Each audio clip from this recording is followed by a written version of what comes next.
सुट्टी भेटली की आम्ही फिरायला येतो. आज माझ्यासोबत आहे माझा मित्र तेज. तुला मराठी येते? थोड़ा थोड़ा मालूम है. हाँ, हिंदी मालूम है, मराठी नहीं मालूम. मराठी नहीं मालूम है, थोड़ा थोड़ा हिंदी समजता है. चलो, मेडिवल टाउन आहे, एक भरपूर जुना टाउन ज्याचं नाव आहे प्रोवा.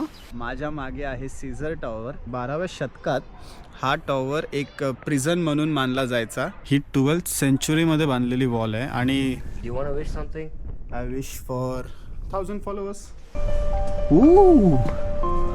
Look at this bro. वाह तेजा, चला एक्झिट मारूया. हा तो बघा धडपडतोय. घराच्या खालून पाणी वाहत आहे. याच लोकेशनमध्ये शॅम्पेनचा जो सेल होता तो इकडे केला जायचा. हा चर्च कधी कंप्लीट झालाच नाही.